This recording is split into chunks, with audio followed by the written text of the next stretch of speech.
اوکے بس تی ګلاب خپل لیکچر چې دی هغه شروع کوم. بسم الله الرحمن الرحیم. ګوره ګلاب د ټولو نه اول خو په خپل مایند کې دا کې دی چې کو چېرې تاسو د انګلیش په اے بی سی باندې هم نه پوهیږئ، مطلب کو چېرې د انګلیش په بیسکس باندې هم نه پوهیږئ، نو ډونټ وري اباؤٹ دیٹ. مونږ بالکل د انګلیش اولنی لیکچر بالکل د بیسکس نه شروع کوو. ټیک شو؟ په ننني لیکچر کې به مونږ سمپلی د انګلیش چې کوم بیسکس دي، یعنی لیټرز، بیا د هغې نه بعد ورډز، بیا د هغې نه بعد سینټنس، دغه به صرف او صرف زمونږ د ګرامر د پارټ نه وي. ټیک شو؟ خو چېرې تاسو له بیسک نه درځي نو ډونټ وري اباؤٹ دیٹ. تاسو کې ډېر ښه سټوډنټس چې دي هغه داسې دي چې هغوی وایي سر زه بالکل د انګلیش په بیسکس باندې هم نه پوهېږم، نو ټینشن مه اخلئ. ټیک شو؟ بالکل د بیسکس نه شروع کوو. بیا دویمه خبره دا ده چې بیا زمونږ کوم سپیکینګ سیشن دی، نو په سپیکینګ کې به نن تاسو صرف او صرف انټروډکشن وي. ټیک شو؟ تاسو به صرف او صرف انټروډکشن چې دی هغه به تاسو یادوئ. بل چې کوم ستاسو د وکیبولري سیشن دی، نو په وکیبولري کې به تاسو صرف بیسک وکیبولري چې دی هغه به تاسو یادوئ. ټیک ده؟ نو په مایند کې دا کې دی چې مونږ بالکل اولنی لیکچر دی، نو په اولنی لیکچر کې به مونږ بالکل د بیسک نه سٹارټ اخلو، کو هغه د سپیکینګ دی، کو هغه ګرامر دی، کو هغه رایټینګ دی، کو هغه وکیبولري ده، بالکل د بیسکس نه به نن سٹارټ کوو. ټیک شو؟ نو بس ته خپل لیکچر شروع کوو د بالکل فرست ټرم انګلیش نه. اول په خپل ذهن کې دا کې دی چې انګلیش چې دی هغه څه ته وایي. انګلیش چې دی نو هغه یوه ژبه ده، یو لینګویج دی، یو زبان دی. زبان، لینګویج، ژبه، یعنی څنګه چې پښتو یوه ژبه ده، اردو یوه ژبه ده، چاینیز یوه ژبه ده، عربي یوه ژبه ده، دغه شانتي انګلیش چې دی نو هغه هم څه دی؟ یوه ژبه ده، یو لینګویج دی، یو زبان دی. او چې کله مونږ د ژبې په باره کې خبره کوو، د لینګویج په باره کې خبره کوو، نو هر لینګویج چې دی هغه به د څه نه جوړي؟ هغه به د لیټر نه جوړي. ټیک شو؟ لیټرز نه په سمپل الفاظو کې مراد کوم چې مونږ په اردو پښتو کې حروف لهجې مونږ وایو، یا مونږ ټکي ورته وایو په پښتو کې، ټکي الف با تا سا، یا الف ب پ ت س، دغه شانتي. ټیک شو؟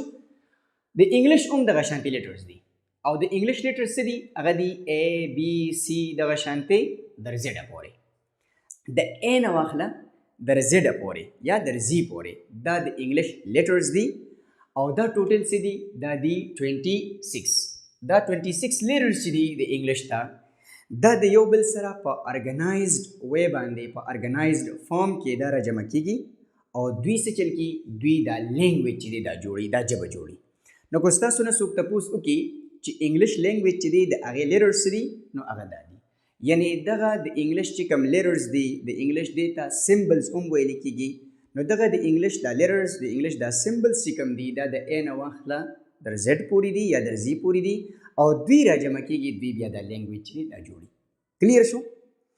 اوس د انګلیش دا لیټرز چې کوم دي، نو دا بیا مونږ په 3 کیټګریز کې ډیوایډ کړي دي. په څو کیټګریز کې؟ په 3 کیټګریز کې دا بیا مونږ ډیوایډ کړي دي. یو ته مونږ څه وایو؟ واولز، بل ته مونږ وایو سیمی واولز، او بل ته مونږ وایو کانسوننټس. واولز چې کوم دي هغه په انګلیش کې دي ا ای آی او یو. سیمی واولز کوم دي؟ سیمی واولز دي ایچ آر ډبلیو وائی، او د دې نه علاوه باقي بی سی ډي، دغه شانتي ای چې دا نو هغه زموږ سره څه شی دی؟ واول دی، نو ای نه اف جی، دغه شانتي په اخوا باندې در زد پورې، یعنی د دې واولز او د سیمی واولز نه علاوه باقي چې کوم دي، نو دې ته بیا مونږ څه وایو؟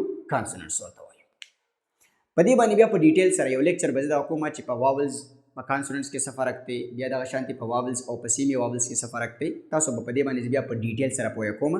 خو فی الحال چې دی هغه تاسو صرف او صرف چونکې اولنی لیکچر دی، نو صرف انډرسټینډ یې کړئ چې مطلب دا لیټرز چې دا مونږ په 3 کیټګریز کې چې دی بیا ډیوایډ کړي دي، په 3 ګروپس کې بیا مونږ ډیوایډ کړي دي. اوکې، په خو به دا بیا زه په ډیټیل سره ایکسپلین کوم. خو دا ټوټل څه دي؟ لیټرز خو دي که نه؟ یعنی دا چې دي دا ټوټل چې دي دا څه دي؟ دا لیټرز دي.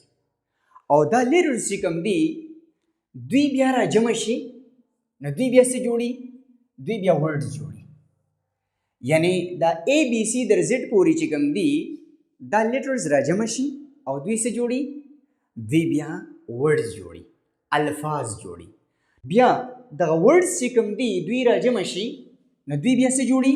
دوی بیا سنټنس جوړي، کوم ته چې مونږه فقره یا جمله ورته وایو. ټیک شو؟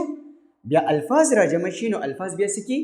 سنټنس جوړي، جمله جوړي، فقره جوړي. بیا دغه سنټنسز چې دي نو دوی را جمع شي او د دوی نه بیا څه جوړیږي؟ پیراګراف ترنه جوړیږي. څه جوړیږي لکه پیراګراف، کوم ته چې مونږ وایو عبارت. ټیک شو؟ او بیا دغه پیراګرافز چې کوم دي نو دوی را جمع شي، دوی بیا یو ایسے جوړي، یو سټوري جوړي، یو آرټیکل جوړي. ټیک شو؟ مطلب دا عبارتونه دا را جمع شي نو دوی بیا مضمون جوړي، کہانی جوړي، د دې نه علاوه یو آرټیکل چې دی هغه جوړي. مطلب سمپل د دې خبرې دا دی چې انګلیش مونږه شروع کو د سنه د لیټر نه شروع کو. ټیک شو؟ او دا به مونږه په ایسے، په سټوري، په آرټیکل په دې باندې به ختمو. مونږ به دا په لیکلو کې هم زده کوو او دا به مونږه په ویلو کې هم زده کوو. یعنی مونږ به دا په سپیکینګ او په رایټینګ په دواړو باندې زده کوو. مونږ به ورډز زده کوو، بیا به هغه ورډز مونږ لیکو څنګه چې د هغې نه سنټنسز جوړې شي. سنټنسز به بیا مونږ څنګه زده کوو چې دا مونږ بیا لیکو چې د دې نه پیراګراف جوړ شي. پیراګرافز به بیا مونږ لیکل زده کوو چې د دې نه بیا ایسیز او سټوریز چې دي هغه څنګه جوړې شي. مطلب د دې خبرې مې دا دی چې تاسو به صرف او صرف دې ته نه ګورئ چې تاسو صرف او صرف د انګلیش لیکل زده کړو. انګلیش لیکل به هم زده کوئ او د انګلیش په ویل یعنی سپیکینګ به هم زده کوئ. ټیک شو؟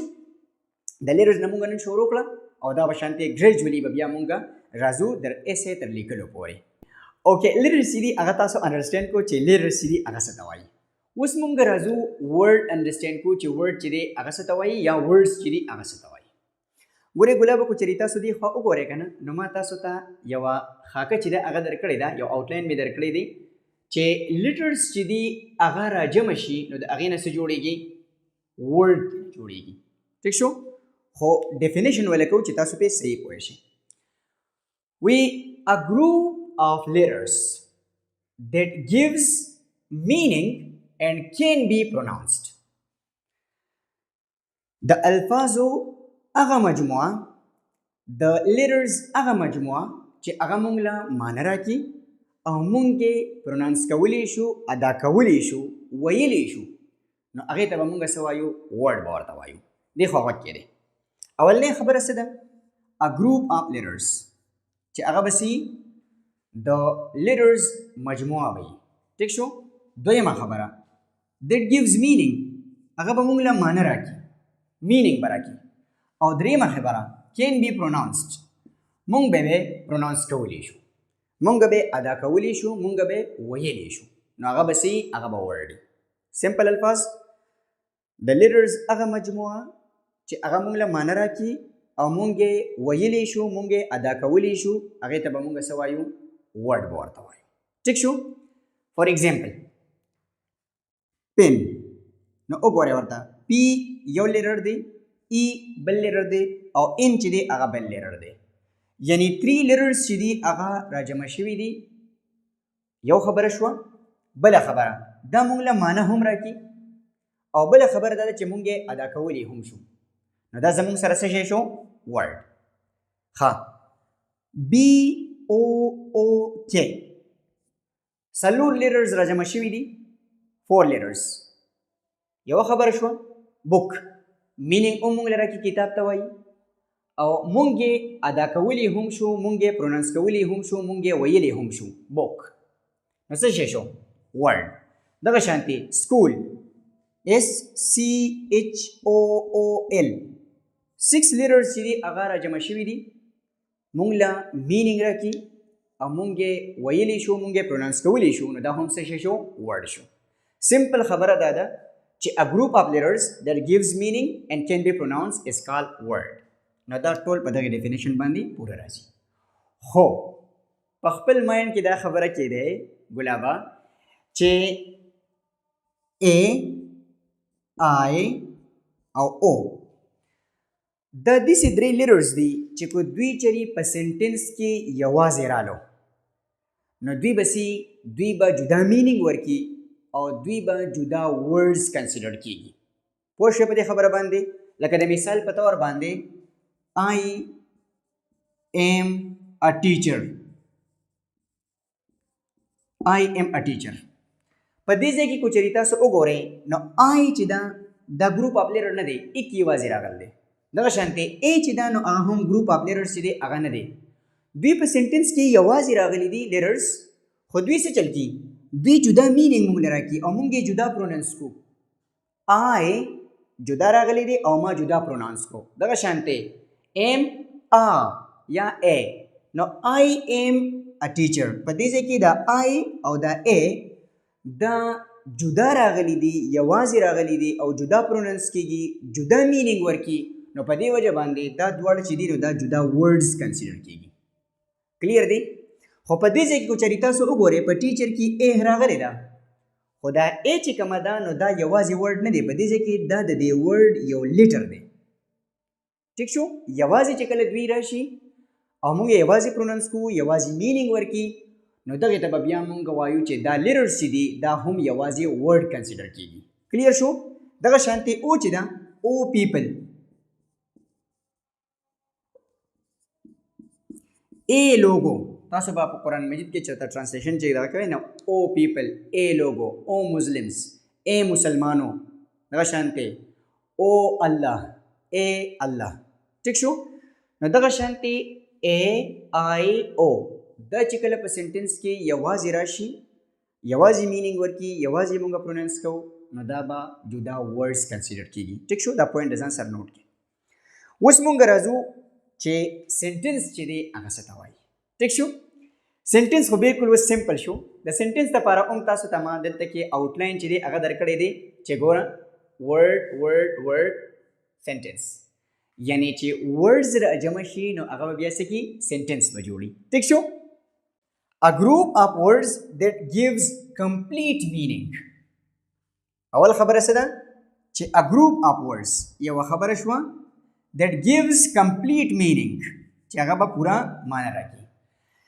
د الفاظو د words هغه مجموعه چې هغه موږ له پورا معنی راکړي پورا سنس راکړي ټیک شو نو هغه ته به موږ څه وایو هغه ته به موږ وایو چې دا څه شی دی دا سنټنس دی ټیک شو دوه خبرې په مایند کې کېدې a group of words د الفاظو مجموعه that gives complete meaning چې هغه موږ له پوره معنی راکړي complete sense پر راکړي نو هغه ته به موږ څه وایو سنټنس ورته وایو کلیر دی د الفاظو هغه مجموعه چې هغه موږ له پوره معنی راکړي پوره سنس راکړي پوره مینینګ راکړي هغه ته به موږ څه وایو چې دا سنټنس دی ټیک شو د مثال په تور باندې they play cricket ٹھیک شو ګوره دی چې دی دا یو ورډ شو پلی چې دی دا بل ورډ شو او کرکټ چې دی دا بل ورډ شو دا درې ورډز را جمع شوي دي موږ له پوره معنی راکړي موږ له پوره سنس راکړي نو موږ څه وایو چې دا څه دی سنټنس دی دے پلے کرکٹ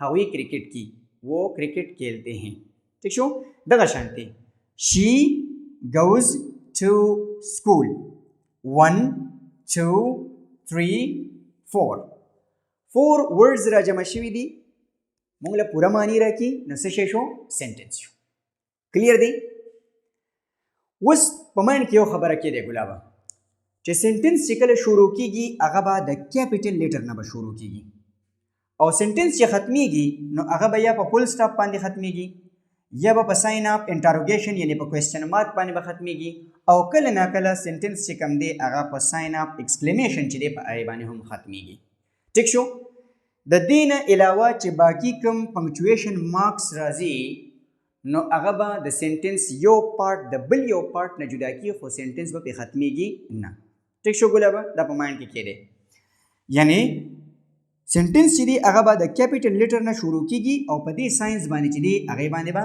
ختمیږي دا یو پوینټ چې دی د ځان سره په ذهن کې کېدی چې سبا لیکل کوئ نو چې کم از کم مسټیک چې دی هغه درنه نه کېږي ټیک شو ګلابه د نننۍ ورځې زمونږ دا لیکچر چې دی هغه پوره دی ستاسو د ګرامر چې کوم پارټ دی یا د ګرامر چې کوم سیشن دی د هغې دپاره نن دا پوره دی ټیک شو اوسو تاسو دې چل وکړئ چې تاسو د خپل بک چې دی دا کولاو کې ټیک شو چا سره چې بکس دی او په دې کې راواړوئ لیکچر نمبر 1 ټیک شو فرست لیکچر چې دی هغه راواړوئ پیج نمبر 2 دویم نمبر پیج چې کوم دی تاسو وګورئ که نه نو په دې سیکنډ پیج کې ما څه کړی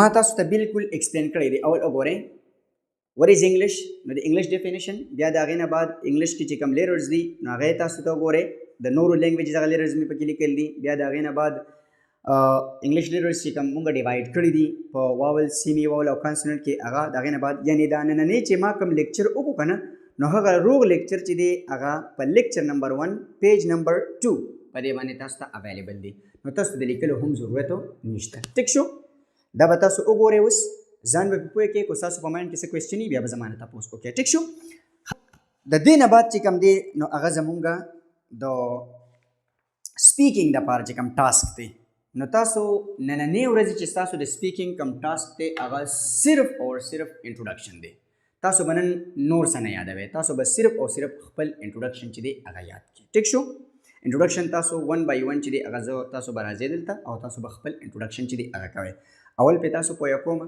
د هغې نه بعد چې دی هغه به بیا تاسو انټروډکشن کوئ اوکې ګلابه